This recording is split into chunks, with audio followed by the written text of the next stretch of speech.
Traders point அன்பர்களுக்கு சிறப்பு வணக்கம். நம்ம டிஸ்க்ளைமர் எடுத்துக்கிறோம். நம்ம செபி ரிஜிஸ்டர் அட்வைஸரோ ஆர்ஐவோ கிடையாது. நம்ம இங்கே பேசக்கூடியது எல்லாமே தகவலாக மாத்திரமே பார்க்கப்பட வேண்டும். நீங்கள் உங்களுடைய சொந்த அனாலிசிஸ் தான் உங்களுடைய இறுதி முடிவாக இருக்கணும். இது யாருக்கும் முதலீடு சம்மந்தமாகவோ பங்குகளை வாங்கவோ விற்கவோ நம்ம எந்த ஆலோசனையும் கொடுக்கப்படலை. எல்லா தொழிலையும் ரிஸ்க் இருக்கும். ரிஸ்க்கை புரிஞ்சுட்டு எச்சரிக்கையோட தொழில் செய்யும்போது எல்லாமே நல்லாயிருக்கும். நம்மளை ஆதரிக்கிற அனைத்து நல்ல உள்ளங்களுக்கும் நன்றி. வளமுடன் வாழ்க. நண்பர்களே, நம்மளுடைய அனாலிசிஸ் உங்களுக்கு கன்வின்சிங்காக இருந்ததுன்னா லைக் பண்ணுங்கள், ஷேர் பண்ணுங்கள். சப்ஸ்கிரைப் பண்ணலைன்னா சப்ஸ்கிரைப் பண்ணுங்கள். நண்பர்களே, நம்ம நிஃப்டி 50ல் ரிசல்ட் பப்ளிஷ் ஆன கம்பெனிஸாக தான் லிஸ்ட் நம்ம பார்த்துட்டு வரோம். அந்த வரிசையில் இப்போ நம்ம பார்க்கக்கூடியது பாரதி ஏர்டெல். இவங்க ட்ரெண்ட் லைன் ஸ்கோரில் என்ன பண்ணியிருக்கிறாங்கன்னா எக்ஸ்பென்சிவ் ராக்கெட்னு கொடுத்துருக்குறாங்க. அதாவது நிறைய வேல்யூஷன் இருக்குது அப்படிங்கிறது தான் அதோடைய அர்த்தம் ஆகுது. இப்போ இவங்களுடைய டியூரபிலிட்டி ஸ்கோர் பார்த்தோம் அப்படின்னு சொன்னோம்னாக்க 40 இருக்குது. இது மீடியம் டேர்ம் ஃபினான்ஷியல் ஸ்ட்ரென்த் இருக்குது. வேல்யூஷன் ஸ்கோர் 26 இருக்குது. அப்படின்னா என்ன ஆகுதுன்னா ஸ்டாக்கோட ப்ரைஸ் ஹைலி வேல்யூட்டடாக இருக்குது. எக்ஸ்பென்சிவ் அப்படின்னு நம்ம கேட்டகரைஸ் பண்ணுறாங்க.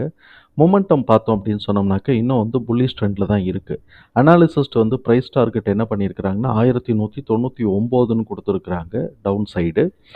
இது பிஇயை பொறுத்த வரைக்கும் செல் ஜோனில் தான் இருக்குது. ஃபண்டமெண்டல் கீ மெட்ரிக்ஸ் பார்த்தோம் அப்படின்னு சொன்னால் இன்ட்ரெஸ்ட் கவரேஜ் 3.7 இருக்குது. கமாண்டபிலிட்டி இஎம்ஐ இன்ட்ரெஸ்ட் பே பண்ணுறதுக்கு கமாண்டபிலிட்டியாக இருக்காங்க.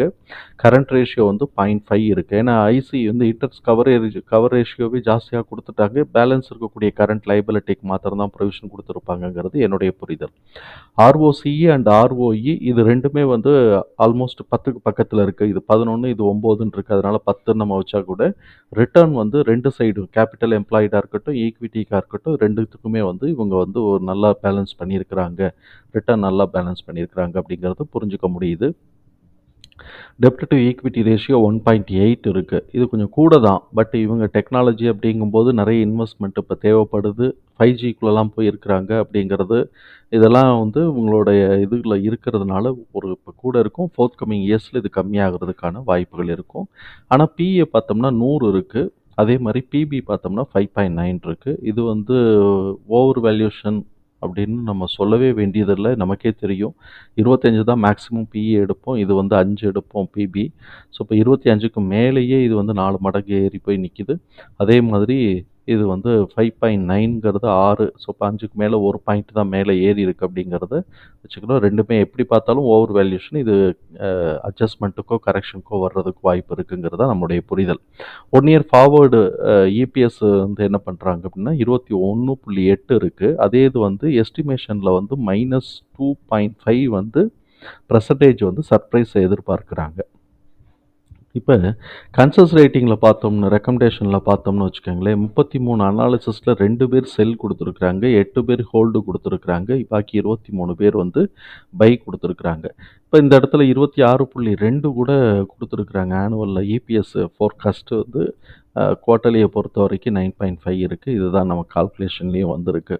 இப்போ இவங்களுடைய கேஷ் ஃப்ளோ பார்த்தோம் அப்படின்னு சொன்னாக்க பாசிட்டிவ் கேஷ் ஃப்ளோ தான் க்ளோஸ் ஆகிருக்கு. இன்கம் ஃப்ரம் ஆப்ரேஷனும் இன்க்ரீஸ் ஆகிருக்கு.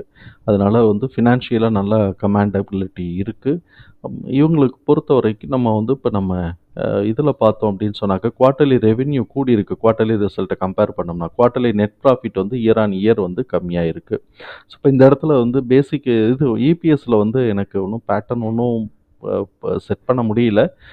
ஜூன் மாதத்துக்கு மார்ச் மாதத்தை காட்டிலும் ஜூன் மாதத்துக்கு கொஞ்சம் கம்மியாக எடுக்கிறாங்க அப்படிங்கிறது இதில் இருக்கக்கூடிய அனுபவங்களாக இருக்குது. 2 வருஷமாக டேட்டாவில் அனுபவமாக இருக்குது. இவனுடைய புக் வேல்யூ 218. இப்போ இப்படி இருக்கக்கூடிய இந்த stock quarterly net profit year on year குறைய இருக்குது அப்படிங்கிறது தான் நமக்கு ஒரு பெரிய நெகட்டிவ். அதுக்கப்புறம் பார்த்தோம்னாக்க டெப்ட் டு ஈக்விட்டி கூட இருக்குது அப்படின்னு சொல்கிறது. எம்எஃப் கொஞ்சம் குறைச்சிருக்கிறாங்க. அதை சொல்கிறாங்க. அதை நம்ம பார்க்க போகிறோம். இன்னும் புல்லிஷ் ட்ரெண்டில் தான் இருக்குது இந்த இதை பொறுத்த வரைக்கும். எஃப்ஐஎஸ் பார்த்தோம்னாக்க கிட்டத்தட்ட இது 2% ஏற்றி வச்சுருக்கிறாங்க. அதாவது 22.69லேருந்து 24.35 ஃப்ராக்ஷன் ஓட்டம்னு 2% நம்ம ஏற்றிக்கலாம். எம்எஃப் 0.2% கம்மி பண்ணியிருக்கிறாங்க. இது பேலன்ஸ் இல்லை. எஃப்ஐஎஸ் தான் மேலே ஏற்றி வச்சுருக்கிறாங்க. ஸோ இப்போ இப்படி இருக்கக்கூடிய இந்த ஸ்டாக்குக்கு உண்டான இந்த குவார்ட்டர்லி ரிசல்ட்டை தூக்கி நம்ம எக்ஸலில் போட்டோம். இந்த எக்ஸலில் போட்டதில் நம்ம என்ன பண்ணுறோம், இங்கே வந்து என்ன பண்ணியிருக்கிறோன்னா 238 புக் வேல்யூ, ஃபேர் ப்ரைஸ் வந்து 253 காட்டுது. இப்போ வந்து பார்த்தோம் அப்படின்னு சொன்னோம்னாக்க, பாரதி ஏர்டெலுக்கு வந்து அம், ஒரு நிமிஷம் ஒரே ஒரு செகண்டு. 968. ஆமாம், 968 வந்து நமக்கு வந்து லோ ஸ்கோர் நம்ம வந்து எடுத்திருக்கிறோம், லோ வேல்யூ நம்ம எடுத்திருக்கிறோம். அந்த வகையில் பார்த்தோம் அப்படின்னு சொன்னோம்னாக்க, இங்கே இருக்கக்கூடிய எல்லா ஆப்ஷனையும் போட்டோம். எஸ்டிமேஷன் வந்து 26.2 அது வரைக்கும் நம்ம வந்து போட்டோம். ஸோ இப்போ எஸ்டிமேஷன் 26.2ங்கிறத மீட் அவுட் பண்ணுச்சுன்னா ரூ. 1326. இல்லை சர்ப்ரைஸ் இப்போ 2.5% கழிச்சிட்டு பார்த்தோம்னா 1291. இல்லை வந்து எஸ்டிமேஷனை மாத்திரமே மீட் அவுட் பண்ணுச்சுன்னா 1295 காட்டிக்கிட்டு இருக்கு. இபிஎஸோட டிடிஎம் அச்சீவ் பண்ணினாக்க 1221. அடுத்த குவார்ட்டரில் வந்து 9.5 வந்து வர்றதுக்கோ இல்லை இது வந்து 3.5 நமக்கு காட்டுது. ஸோ 3.5 வர்றதுக்கு வாய்ப்புகள், 3.25 காட்டுது. அப்படி வந்து 3.25 தான் வருது அப்படின்னு சொன்னாக்க 1094ஆவோ, குமுலேட்டிவாக இருந்ததுனாக்க 1221 அது பார்த்துட்டோம். 1094ஆவோ இல்லாட்டி 3.6 இதே ரிசல்ட்டே கொடுத்தாங்க அப்படின்னு சொன்னால் 1100ஆவோ இருக்கிறதுக்கு வாய்ப்பு இருக்குது அப்படிங்கிறத நம்ம பார்க்குறோம். அப்போ நமக்கு வந்து என்ன ஆகுது, இப்போ இந்த குவார்ட்டருக்குன்னு எடுத்தோம்னாக்க 1326 மேக்ஸிமமாகவும் 1100 வந்து மினிமமாகவும் நமக்கு இருக்குது. அதில் நமக்கு வந்து 1221 வரைக்கும் ஒரு அட்ஜஸ்ட்மெண்ட்டு, அதுக்கப்புறம் அடுத்தடுத்த குவார்ட்டரில் தான் மேலே ஏறுறதுக்கும் வாய்ப்பு இருக்குங்கிறத நம்ம பார்க்குறோம். ஸோ இப்போ நம்ம இந்த வேல்யூ எல்லாத்தையும் தூக்கி நம்ம இங்கே வந்து போட்டுட்டோம்.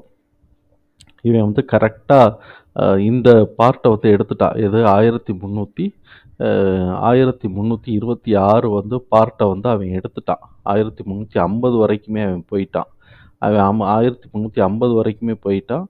அதனால அவன் வந்து இந்த வருஷத்துக்கு உண்டான அந்த இதை வந்து அச்சீவ் பண்ணி முடிச்சிட்டான். சர்ப்ரைஸ் வரைக்கும் அச்சீவ் பண்ணி முடிச்சிட்டான். இனிமே ஏற்றணும் அப்படின்னு சொன்னால் அடுத்த குவார்ட்டர் ரிசல்ட்டில் தான் நம்ம அடித்து விட்டுட்டு ஏற்றணும். அதனால நம்ம கொஞ்சம் வெயிட் பண்ணுறது தான் சரியாக இருக்குமோ அப்படின்னு எனக்கு படுது. அடுத்த குவார்ட்டர் ரிசல்ட்டு பீட் அவுட் பண்ணுச்சுன்னா மேலே போகிறதுக்கு வாய்ப்புகள் இருக்குது.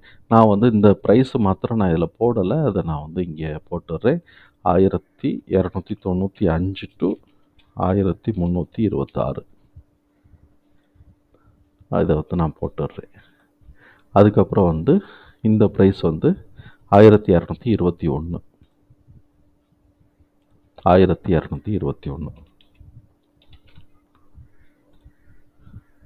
இதுதான் நம்மளுடைய அனாலிசிஸில் நமக்கு கிடச்சிருக்கக்கூடிய ரேஞ்சஸ்.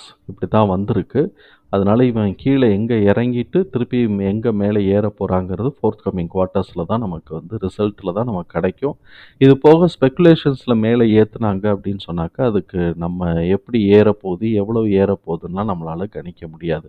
ஏதாவது இபிஎஸ் மாதிரி ஏதாவது ஒன்று வச்சு தான் நம்ம கணிக்கலாம். இபிஎஸ் வந்து இது வரைக்கும் வந்துருச்சு. இனிமேல் அடுத்த குவார்ட்டரோட ரிசல்ட்டில் என்ன வருதுங்கிறத பார்த்துட்டு மேலே போதா கீழே வரப்போதாங்கிறத நம்ம வந்து டிசைட் பண்ணிக்கலாம். தகவல் நமக்கு பயனுள்ளதாக இருந்ததுன்னா சங்கருக்கு ரொம்ப சந்தோஷம் தான். நம்மளை ஆதரிக்கிற அனைத்து நல்ல உள்ளங்களுக்கும் நன்றி. வளமுடன் வாழ்க.